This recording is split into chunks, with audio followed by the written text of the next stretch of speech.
Welcome back, everyone. Well, look who's here. Pretty Boy Food. Health. Pretty Boy Health. Always a new name. I think that was I love that creativity. You do like that. I know you do. I do. Welcome back, Paul. Oh, thanks, Jesse. This is Dr. Paul Arciero. I know you know who he is. So today is National Eating Healthy Day. Correct. Is that what it took to get you to come back in here and do a segment? You know what? It has to be a momentous event, and today is it. No, it's a great event. Sure. Now, it's American Heart Association, right? It's American Heart Association sponsored event. That's right. Okay. So what they do is they balance a fall event around healthy eating today with a spring event around the Heart Walk.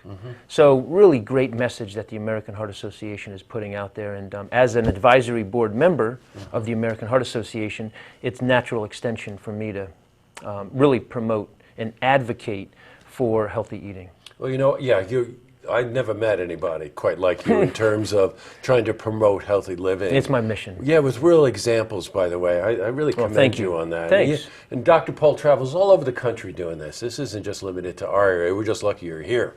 Now, you went into the school system today, right? Yeah, You did something a little unusual, though. I'm shocked. Yeah, you did. no. You took your class with you.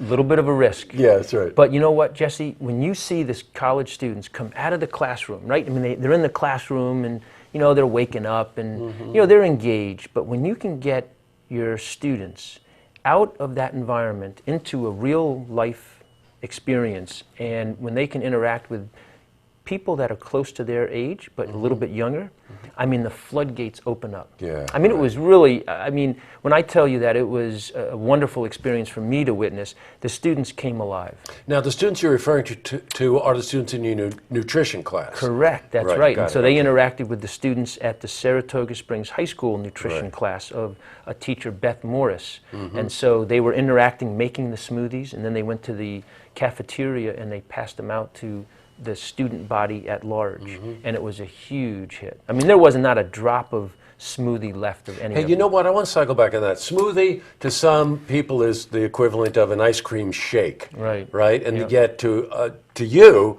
it means something quite different, right? Great. Okay, so what is it? Yeah, no, absolutely. Thank What's you a smoothie? Yeah, a smoothie can be just about anything, but we were using this as an opportunity to infuse healthy vegetables and fruits into their routine, their daily routine, and do it in a way that was easy, it was practical, and tasted good. Yeah, and so we had things like spinach, baby kale, mango, pineapple, banana, almond milk, coconut milk. We had flaxseed. I mean, we had things that, a lot of times students would be like, I'm not touching that. Yeah, right, sure. And they took a sip of it, and we had, repeat second and thirds coming up for these. So it was a huge hit, but more importantly, it was sending a message that eating healthy can be easy, and it can be practical, and man, it can taste good. You know, the idea of a smoothie is really a great way to get all of that nutrition. Think about what you just listed in terms of the ingredients in that. But you went to the one that my daughter reminds me of when she deals with my granddaughters, which is it has to taste good. Gotta taste good. It is. I'm at the point now, I was telling Dr. Paul that we had a good tomato crop this summer. I was eating the tomatoes like they were candy. I'm taking a big bite out of it. Juice coming down. It was delicious. It really was. But you have to get in that frame of mind. You know, it's a piece of candy, tomato. That could be a hard leap sometimes, right? It can be. So in some ways, you're talking about developing habits when kids are young, which is why I know you go into the school system. Talk to me a bit about that.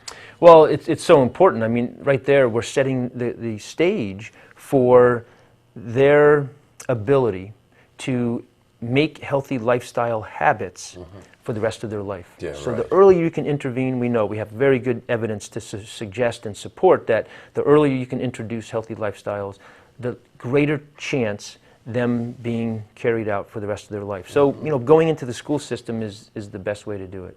That kind of brings me to the third point. If I would choose to say it's kind of community outreach. Right. As an advocate for healthy living the way you are, it's important, right, to get out in the community. Oh, it totally is, Jesse. Listen, what I do, I'm a faculty member at a college, so I have the ability to expose students to the theory behind all of this great information.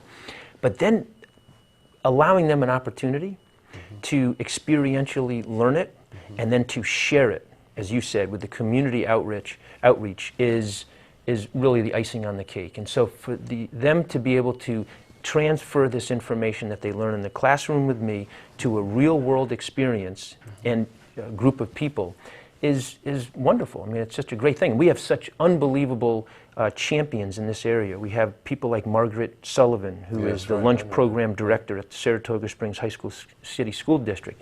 She does an incredible job of promoting healthy eating. And then we have teachers like Beth Morris who spread the word among her students. So it's a win-win for everybody. Yeah, it sure is. Again, it's American Heart Association, and we're used to the Heart Walk, which we do in the fall, right? We talked about that. Yeah. But I'm sorry, in the spring. But in the fall, it is this eating healthy day. Now, what you can't see, of course, is that we have a blender and a whole bunch of ingredients off camera here. So you're going to make me a smoothie, aren't you? Let's do it. Make me a good one, will you? Oh, tasty. Now, you're going to be back next week. Yeah. This is great. We got Dr. Paul for 2 weeks in a row. Yeah. And I think we're going to circle carbs.